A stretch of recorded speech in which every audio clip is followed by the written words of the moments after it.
England 1485. The crown is heavy, not because it is made of gold, but because it rests on a throne built from blood, suspicion, and unfinished wars. For 22 years, England has been tearing itself apart. Brothers have turned on brothers, fathers have buried sons, kings have risen and fallen not by divine right but by force. And now, on a quiet stretch of land in the English Midlands, everything is about to end. A king stands at the height of his power. He commands one of the largest armies England has seen in decades. He holds the crown, the treasury, and the law itself. Across the field from him is a man with no crown, no kingdom, and almost no chance. A man with barely 2,000 followers. A man who has never fought a battle. A man who, by every rule of medieval politics, should not even be here. And yet, by the end of this day, the king will be dead. His body stripped, his crown lost in the mud, his name blackened by history. This is not a story about destiny. It is not a story about good versus evil. It is not even a story about who deserved to rule. This is a story about timing, betrayal, and a single moment when loyalty collapsed and took a kingdom with it. To understand how 2,000 rebels toppled a king, we must begin with a man who believed England was finally his. Richard of Gloucester did not expect to become king. He was the youngest surviving brother of a warrior dynasty, a loyal commander, a hardened soldier, a man shaped by war from childhood. He had fought for his family when England burned. He had bled for his brother's crown. He had ruled the North with discipline and efficiency. When his brother, the king, died suddenly in 1483, the throne passed not to Richard, but to a child, a boy king, and in medieval England, a child king meant chaos. Richard was named Lord Protector, charged with guarding the realm until the boy came of age. What happened next would echo through history for centuries. The princes vanished. Whether Richard ordered their deaths, knew of them, or was merely overtaken by events remains one of history's most bitter debates. What matters is this: when Richard took the crown for himself, England did not erupt in rebellion. At first, most nobles accepted him. He was crowned king not as a usurper hiding in shadows, but openly, legally, with Parliament's approval. Richard III ruled with energy. He traveled constantly. He enforced law. He punished corruption. He rewarded loyalty. He prepared for war, but beneath the surface his rule was fragile, not because he was weak, but because his throne rested on trust, and trust in post-Civil War England was a rare and dangerous thing. Across the sea in exile, another man watched. Henry Tudor had no reason to believe he would ever wear a crown. His claim to the English throne was thin, almost laughable. It ran through an illegitimate line stretched by political convenience and desperation. By blood alone, dozens stood ahead of him, but blood was not what Henry relied on. He relied on something far more powerful: discontent. England was tired of wars, tired of shifting loyalties, tired of kings who rose and fell in violence. Richard III may have been competent, but he was not universally loved. Some nobles feared him. Others resented him. Many simply waited. Henry Tudor became a symbol, not of legitimacy, but of change. For years, he drifted between courts, protected by foreign rulers who saw value in keeping England unstable. He gathered advisors, mercenaries, and promises. But promises do not win battles. Men do. The summer of 1485, Henry finally committed everything he had. He would invade England. Henry's invasion force was small, dangerously small. Roughly 2,000 men, a mix of hardened French mercenaries, exiles who had nothing to lose, and followers who believed that if Henry won, their fortunes would rise with him. They landed on the Welsh coast not because it was safe, but because it was symbolic. Wales was Henry's ancestral homeland. Wales had reason to hate Richard's regime. And Wales offered something Henry desperately needed: momentum. As Henry marched inland, his army grew not with great lords, but with small contingents, local fighters, and opportunists. Still, his force remained inferior. Meanwhile, Richard III responded exactly as a king should. He raised the royal host. Messengers rode across England. Banners were summoned. Nobles were ordered to appear with men and arms. The royal army swelled, 10,000 strong, perhaps more. On paper, the outcome was already decided. A crowned king with a veteran army versus a rebel with a fragile claim, but paper does not account for doubt. Among Richard's nobles were men whose loyalty had limits, men who had survived decades of shifting power, men who understood that in civil war, backing the wrong king could mean extinction. None were more powerful or more dangerous than the Stanley brothers. They were among the wealthiest magnates in England. Their lands stretched across the north and west, their retainers numbered in the thousands. And most importantly, they were related to Henry Tudor by marriage, yet they had sworn loyalty to Richard. In another era, this would have meant treason. In 1485, it meant leverage. The Stanleys did not declare for Henry. They did not rebel against Richard. They did nothing. They waited. And waiting in this moment was an act of enormous power. Richard knew this. He summoned the Stanleys. He demanded commitment. He demanded men. They gave him words but not certainty. So Richard made a fatal calculation. He decided that fear would succeed where trust might fail. He took the Stanley heir hostage. It was a warning, fight for me or lose everything. In Richard's mind, the problem was solved. It was not. By mid-August, the two armies moved toward each other. Richard took position near Ambion Hill, high ground overlooking the surrounding fields. It was a strong defensive choice, commanding the terrain and forcing any attacker uphill.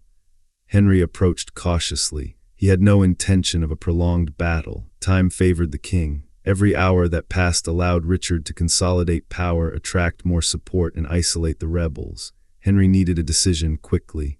The stage was set, but Bosworth was not an open plain. It was broken land, marshy ground, uneven footing, a battlefield where numbers could become a liability. Dawn rose on August 22, 1485. The two armies faced each other. Royal banners fluttered in the wind. The king stood armored, confident, convinced that this would be the final act of a rebellion that never should have existed. Across the field, Henry Tudor prepared for a fight he could not afford to lose. He had no escape, no retreat, no second chance. If he failed here, he would be hunted down and executed as a traitor. If he won, England would belong to him. The lines formed. Richard's army was organized, disciplined, and commanded by experienced men. He placed his strongest forces at the center, confident that a direct assault would shatter the rebels. Henry's army was thinner, less cohesive. He delegated command to seasoned veterans because he himself had never led men in battle. And then there were the Stanleys. Their forces sat apart, close enough to decide the battle, far enough to avoid commitment. Both kings watched them. Both waited. The battle began without them. Arrows darkened the sky. Men advanced. Steel met steel. Henry's forces held barely. They were pushed back, compressed, tested. Richard saw his chance. He observed Henry's position. He saw the rebel leader exposed. And in that moment, Richard made a decision that would define him forever. He would end this himself, not with patience, not with politics, but with a charge. And that decision, bold, desperate, and terrifying, would change England in a matter of minutes. The true turning point had not yet arrived, because the fate of the kingdom did not rest with the king or the rebel. It rested with those who had not yet chosen a side.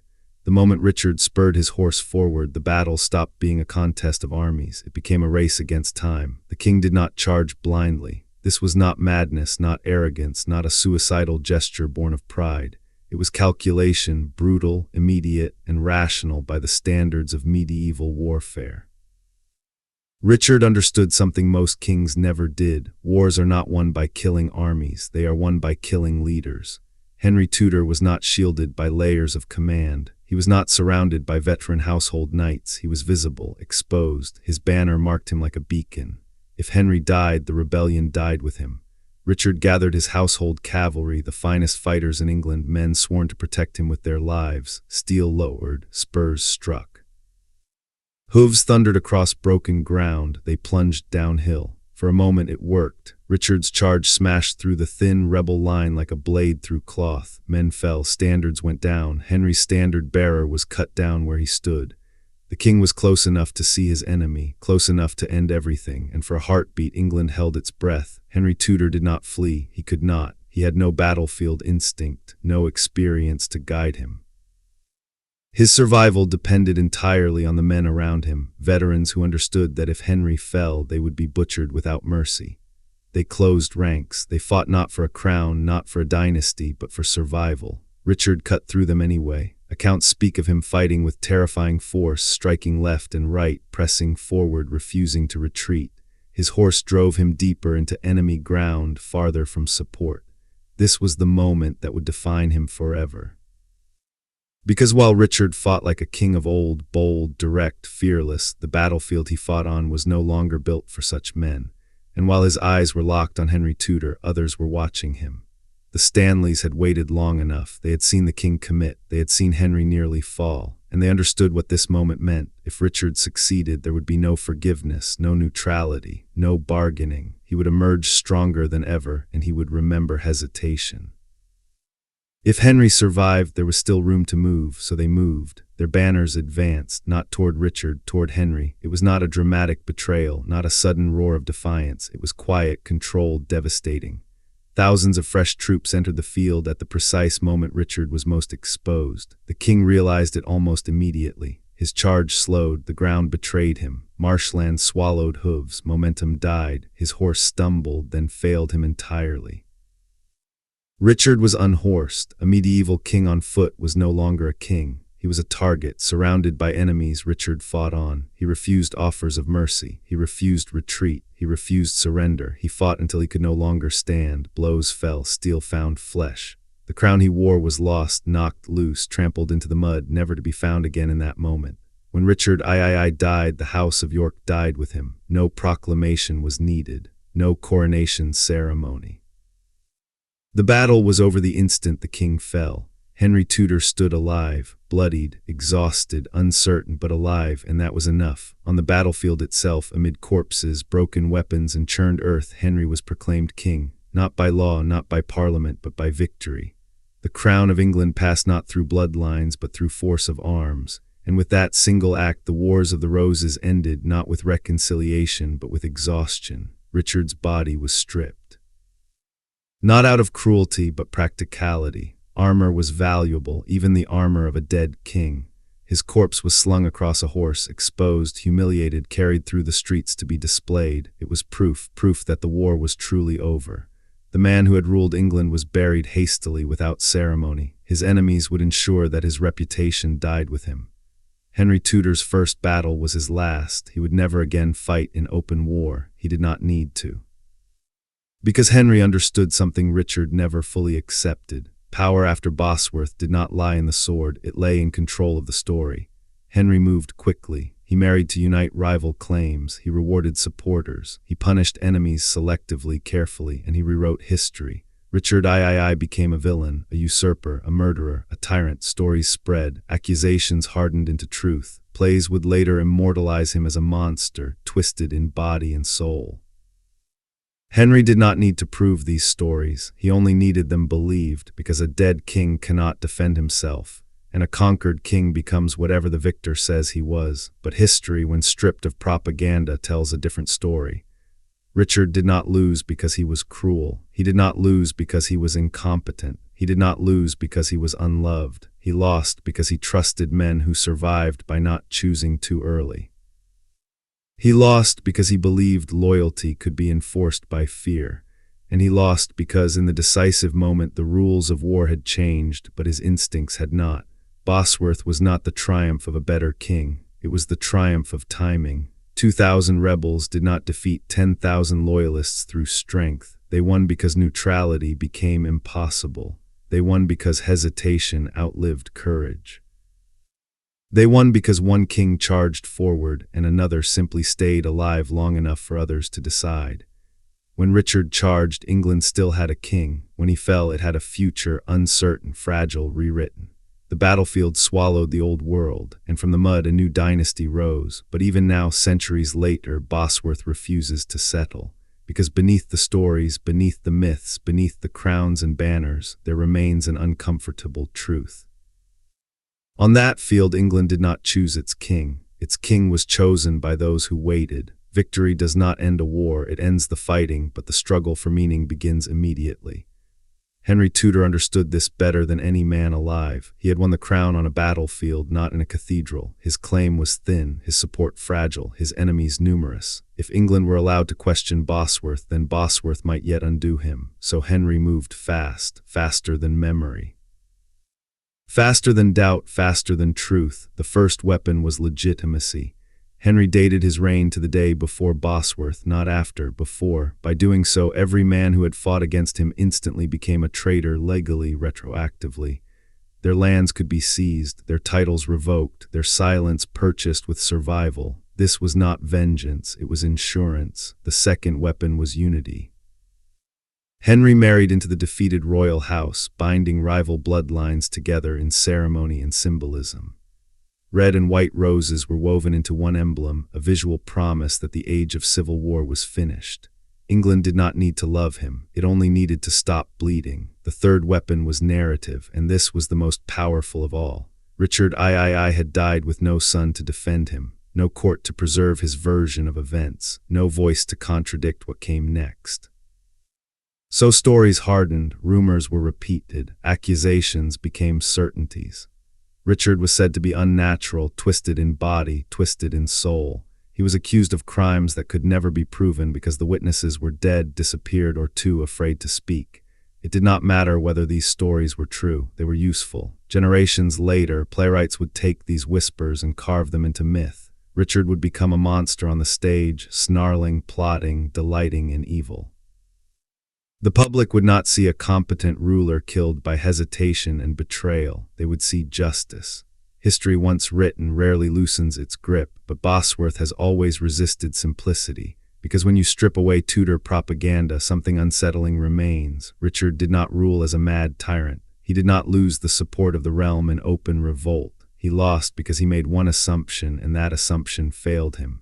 He believed loyalty could be controlled. Henry believed loyalty could be delayed. Only one of those beliefs survived Bosworth. Centuries passed, fields returned to farmland, the dead sank into the soil, memory blurred. Bosworth became a symbol, neat, contained, finished, until science intervened. When Richard's remains were discovered beneath a parking lot, history shifted, not dramatically, but quietly. His skeleton told a story that words never could. He was not grotesquely deformed, he was not crippled.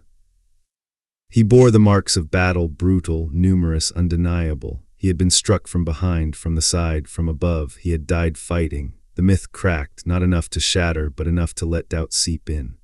Bosworth, it turns out, was not the victory of good over evil. It was the victory of adaptation over tradition. Richard fought like a medieval king should. Henry ruled like a modern one would. And this is why Bosworth still matters. Because the battle marks a turning point far larger than a change of dynasty. It marks the end of a world where kings proved themselves by leading charges, and the beginning of one where survival, perception, and control mattered more than courage. Richard charged when the moment demanded patience. Henry waited when the moment demanded nothing more than endurance. The Stanleys delayed when others rushed, and in that hesitation, they decided England's future. Power, Bosworth teaches us, does not always belong to the strongest, or the bravest, or even the rightful. It belongs to those who understand when not to move. On that August morning, England watched two men approach destiny from opposite directions. One rode forward, believing history rewarded boldness. The other stood still, believing time would do the work for him. Only one belief survived the day. Bosworth ended the Wars of the Roses, but it began something else, a quieter age.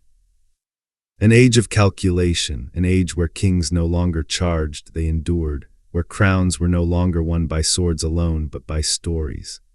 And so, when we remember Bosworth, we should not ask which king deserved to win. We should ask a far more uncomfortable question. How many turning points in history were decided not by heroes, but by those who waited long enough for others to fall? History likes clean endings, a fallen king, a crowned victor, a war concluded.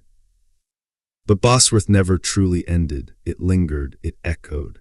Because even after the swords were lowered and the banners rolled away, England remained haunted by the knowledge that its fate had turned not on law or lineage, but on a pause, on hesitation, on men who waited. Henry VII spent the rest of his reign ensuring that no Bosworth could ever happen again.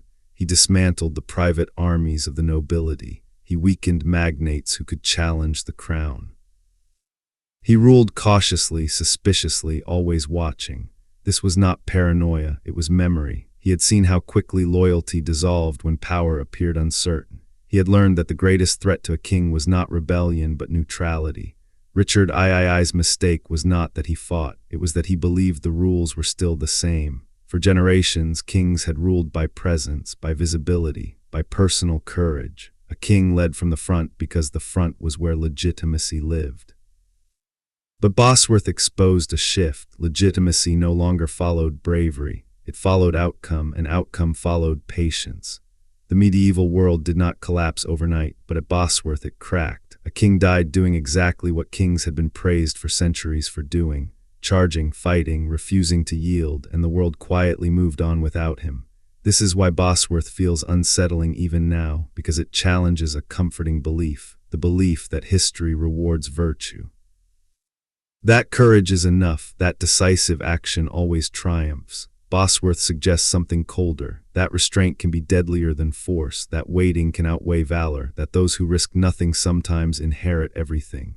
Henry Tudor did not win because he was bold, he won because he survived, he won because others made choices around him. He won because the battle did not require brilliance, only endurance. And the Stanleys, they were not villains, they were not heroes. They were survivors of a broken system who understood that choosing last was safer than choosing first. They did not shape history with a charge. They shaped it by refusing to move until the cost of inaction disappeared. When Richard III fell, England did not cheer, it exhaled. Civil war had taught the realm a terrible lesson: certainty was dangerous, and Bosworth proved it. So when we ask how 2,000 rebels toppled a king, the answer is not found in numbers, weapons, or tactics alone. It is found in silence, in the space between action and decision. In the moment when everyone waited for someone else to commit, Richard committed, Henry endured, the Stanleys waited, and history followed the path of least risk. Bosworth was not the death of chivalry in a single blow, but it was the moment chivalry stopped being enough. From that day forward, kings would rule differently. They would guard perception. They would centralize power. They would fear hesitation more than rebellion. Because they knew now what one afternoon had proven. A crown can be lost not only by attack, but by those who stand close enough to help and choose not to. And that is Bosworth's final lesson, not that kings fall, but that kingdoms turn when waiting becomes a weapon.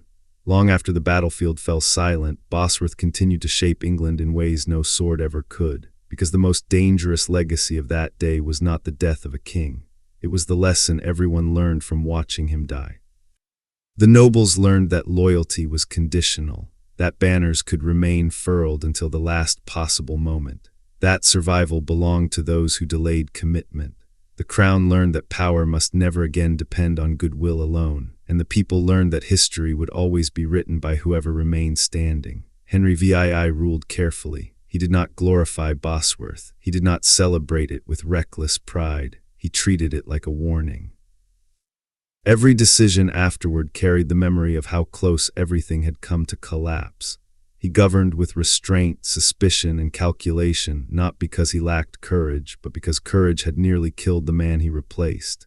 He built a monarchy that did not need heroics, only control. Richard III, meanwhile, became something far larger than the man he had been. He became a symbol, a cautionary tale, a villain convenient enough to justify a new order. Yet even stripped of myth, one truth remains stubborn.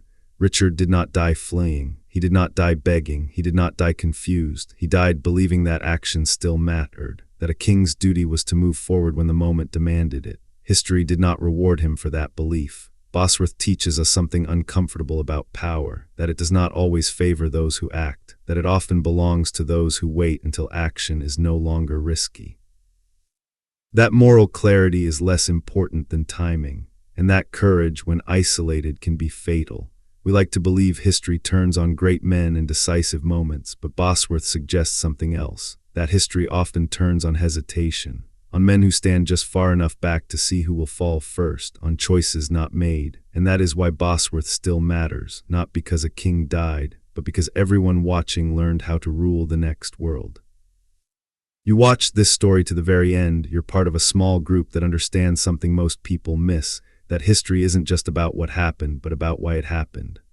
From England to Europe to viewers watching across the world, thousands of you stayed with this story until its final moment. That tells us something. If you want more stories like this, stories that look past myth, past propaganda, and into the moments that truly changed history, then subscribe to the channel. The next chapter is already on its way. History didn't end at Bosworth, and neither do we.